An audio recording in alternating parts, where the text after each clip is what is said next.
아멘. 우리에게도 때때로 기적이 일어나기를 우리는 순간순간 바라며 우리는 기도합니다. 나에게는 어떤 기적이 일어날까? 나에게는 어떤 표적들이 나타날까? 그것이 나의 시간에 나의 간절함 속에 일어나면 좋겠지만 과연 그것이 나에게도 일어날까? 우리는 이런 마음을 가지고 인생을 살지요. 성경은요, 다양한 기적과 표적을 우리 가운데 보여주며 그 속에서 하나님의 역사가 어떻게 진행되어 가는지를 분명하게 말씀하고 있습니다. 우리의 신앙을 통해서 지금 내가 안고 있는 그 문제를 해결하고 싶어 하죠. 모든 사람들은 하나 둘씩 마음 가운데 큰 문제를 안고 살아갑니다. 이 문제가 반드시 나의 삶 속에 해결되기를 바랍니다. 그러나 잘못된 믿음은요, 우리에게 잘못된 결과를 가져오는 것처럼 우리가 하나님 앞에 올바른 표적, 올바른 기사를 구하지 못하면 그것을 우리가 단지 눈으로만 바라볼 수밖에 없게 될 것이며, 또한 나에게는 어떠한 능력도 나타나지 않는 헛된 신앙으로 끝나고 말 것입니다. 아니, 나에게 그와 같은 기적이 일어난다 할지라도 그것이 하나님의 근거한 기적이 아니라 하나님의 역사를 위한 그와 같은 목적이 아니라 나를 위한 것이라면 그 표적과 기사는 결국 나에게 아무런 쓸모도 없는 것입니다. 오늘 본문의 말씀도 사도들을 통한 표적의 기사의 말씀을 통해서 우리에게 교훈을 주고 있습니다. 오늘 본문 12절에서 사도들의 손을 통하여 민간의 많은 표적들을, 기사들을 이뤄났음을 말씀합니다. 자, 그러면서 이 표적과 기사가 왜 일어났는가? 왜 사도들을 통하여 이와 같은 표적과 기사들을 하나님은 나타내고 있는가? 우리는 이 부분을 먼저 살펴보아야 합니다. 우리 쉬운 성경 사도행전 4장 29절로 30절의 말씀을 보면, 주님, 이제 그들이 우리를 위협하고 있는 것을 굽어 살피소서. 또 주님의 종들이 주님의 말씀을 담대하게 말할 수 있도록 용기를 주옵소서. 주님의 손을 펼쳐 병을 낫게 해주시며 주님의 거룩한 종 예수의 이름으로 표적과 기적을 행하소서. 이 사도행전의 말씀은 표적과 기사가 어떻게 우리 가운데 우리를 통하여 일어나게 되었는지에 대하여 분명하게 말씀을 하고 있습니다. 위협하는 것을 굽어 살피소서. 하나님의 말씀을 담대히 전할 수 있는 용기를 주옵소서. 병을 낫게 하옵소서. 예수의 이름으로 이와 같은 표적과 기사가 나타나게 하옵소서. 여러분, 이 땅의 모든 역사는 하나님의 긍휼을 기반해서 우리 가운데 나타나는 거예요. 하나님께서 이 땅을 불쌍히 여기셨기 때문에, 하나님께서 우리를 긍휼로 바라보셨기 때문에 그와 같은 우리를 건져내기 위해서 하나님은 오늘 믿음의 사람들을 통하여 표적과 기사를 나타내고 있습니다. 자, 그러나 우리가 명심해야 할 것은 하나님의 사람들이 주님의 복음을 전하는 데 있어서 반드시 위협이 따라온다는 거예요.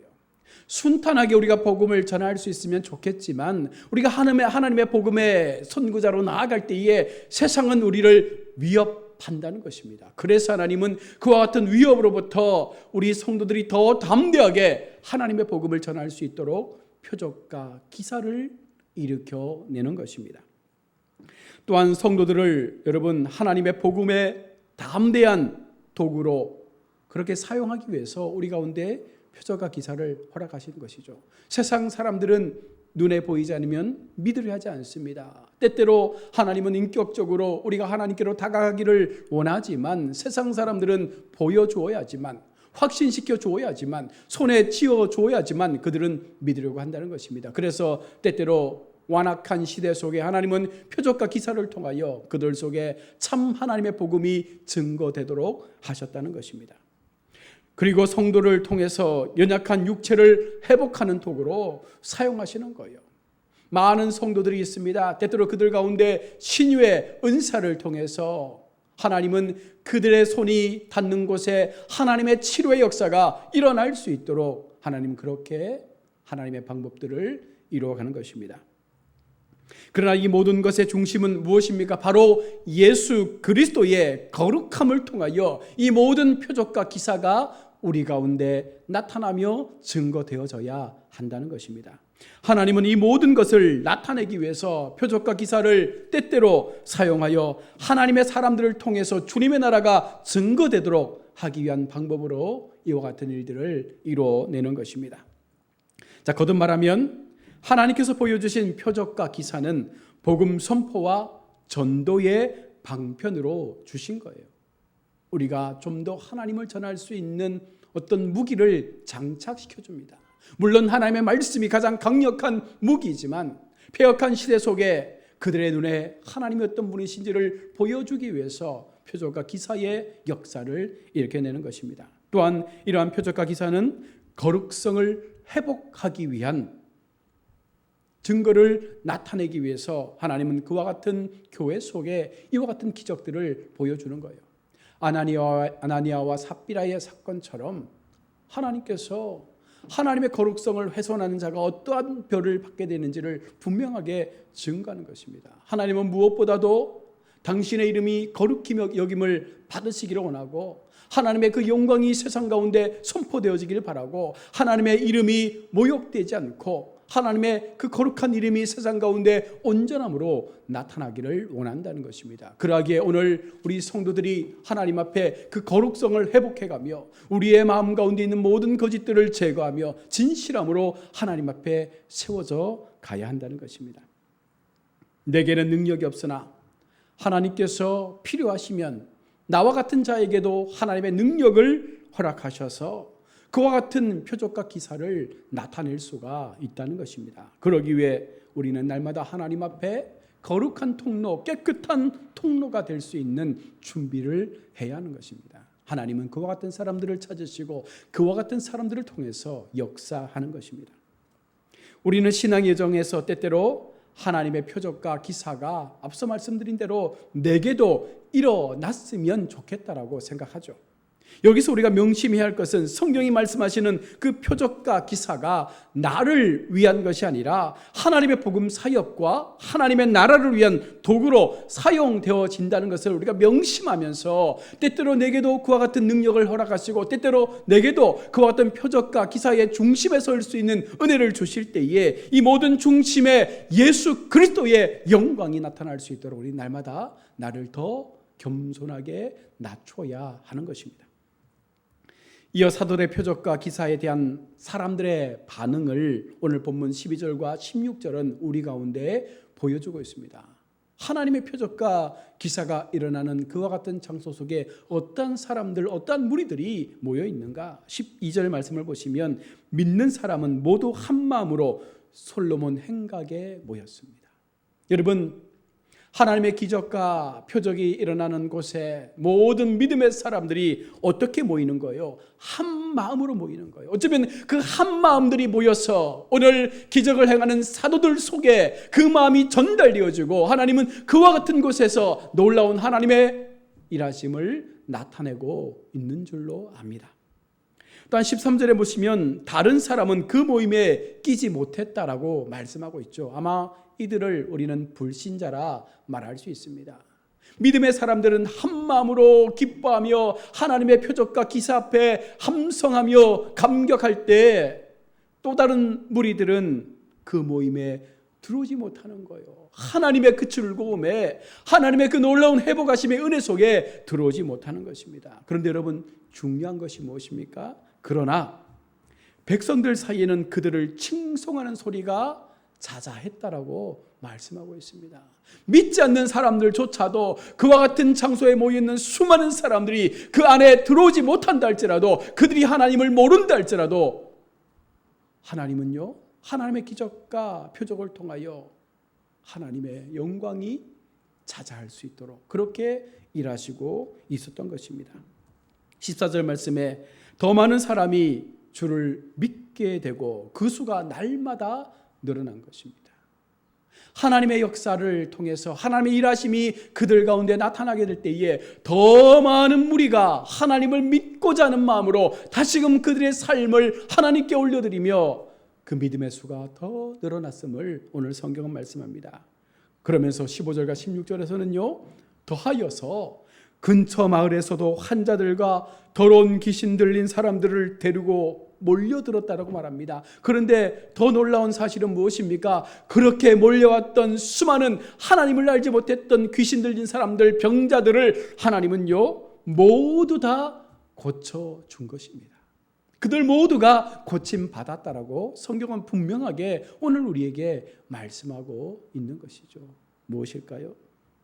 믿음의 사람들이 모여 한 마음으로 주님을 향하여 기도할 때 사도들을 통한 표적과 기사가 그들 가운데 증거되어지고, 때때로 그 무리 속에 들어오지 못했던 수많은 외부인들, 믿지 않았던 사람들조차도 하나님의 이름을 찬송하며 그들을 칭찬하며 다시금 그들 속에 참된 복음이 들어가서 그들도 하나님을 믿는 무리 속에 들어오게 되어지면서 이 소문이 이웃마을로 증거되는 것입니다. 복음이 확장되는 거예요. 그리고 그들도 적은 그 믿음 속에서 우리가 이 병자들을 데리고, 이 환우들을 데리고, 이 귀신 들린 자들을 데리고 그들 앞에 나가면 우리도 나올 수 있다라는 그 확신 속에 그들이 나왔다는 거예요. 그리고 하나님은 그들을 사도들을 통하여 낫게 해 준 것입니다. 표적과 기사가 일어난 것은 하나님의 특별한 임재의 능력이죠. 그러나 초대교회는 그뿐 아니라 백성들에게 칭찬받는 일들이 자자했다라고 성경은 기록합니다. 여러분, 진정한 복음은 하나님의 능력을 증가함과 동시에 그와 같은 능력을 행하는 교회, 능력을 행하는 그 모든 성도들의 삶에 여러분, 세상 사람들로부터 칭찬받는 소리가 끊어지지 않아야 된다는 거예요. 교회는 세상 사람들에게 조롱받는 존재가 아니라 어쩌면 하나님의 올바른 사역을 감당할 때 세상으로부터 칭찬받는 교회의 모습을 가져야 하는 것입니다. 오늘날 교회가 세상 가운데 있을 때 여러분, 교회가 어떤 모습으로 이와 같은 하나님의 역사를 이루어내야 하겠습니까? 교회는 분명한 역할을 감당함으로써 하나님께서 허락하신 그 교회를 향한 하나님의 아름다운 그 이름이 칭송될 수 있는 자리까지 나아가야 되는 거예요. 끝까지 우리가 복음을 지키며 하나님의 기적을 행하며 하나님의 놀라운 그 영광을 선포해 나갈 때에 마지막 무엇입니까? 주변의 이웃들, 주변의 사람들, 교회를 바라보며 그 성도들을 바라보며 칭송할 수 있는, 노래할 수 있는 그 자리까지 나아가는 것이 진정한 교회의 모습인 줄로 믿습니다. 이것이 진정한 교회의 능력이며 하나님이 원하시는 거룩한 공동체의 사명인 줄로 믿습니다. 여러분은 하나님의 은혜를 한 번이라도 받아본 경험이 있습니까? 그렇다면 그 이후의 삶은 어떻게 변했습니까? 은혜의 맛을 여러분 본인만 알고 있다면, 은혜 받은 그 감정, 그 감사의 마음을 나 혼자 간직하고 있다면 여러분, 그것은 결코 온전한 은혜가 아니겠죠. 그때 받았던 은혜가 이제 내 마음 가운데 놀라운 감동으로 일어나서 나와 같은 사람들을 찾고 그들에게도 나와 같은 하나님의 그 은혜를 경험할 수 있는 자리로 이끌어낼 수 있는 그 마음들이 우리 속에 일어나야 한다는 것이죠. 그들도 은혜의 자리 앞에 세워질 수 있도록 우리가 함께 이 복음의 사역을 감당해야 하는 것입니다. 하나님의 표적이 나타날 때 그것을 바라보는 사람들의 반응도 다양했습니다. 오늘 본문에서도 사도들이 표적과 기사를 체험하기 위한 사람들의 간절함을 보여주는 말씀이 오늘 본문 15절의 말씀인데요.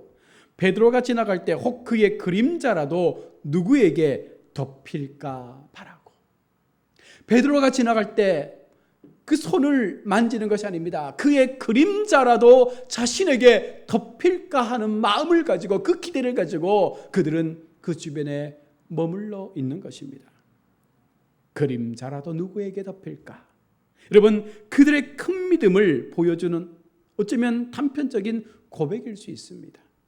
예수님이 사역하실 때 백부장의 고백이죠. 말씀만 하옵소서. 주님, 우리 집에 오실 필요 없습니다. 말씀만 하시면 내 딸이, 내 종이 나을 줄로 믿습니다. 믿음과 혈루병 여인, 믿음의 혈루병 여인 고백이 무엇입니까? 주님의 옷자락만이라도 만지면, 내가 주님의 옷자락만이라도 만지면 그 단순하고 절박한 신앙의 마음이 결국은 회복의 은혜를 경험할 수 있었던 것입니다. 오늘 그림자라도 누구에게 덮일까? 여러분, 그 고백을 16절은 어떻게 되돌려주고 있습니까? 다 나음을 받았더라. 다 나음을 얻었더라. 이것은 사도들의 진정한 그 진정성을 확증해 주는 것이며 사도들을 통해서 하나님의 역사가 일어나고 있다는 사실을 분명하게 보여주는 것입니다.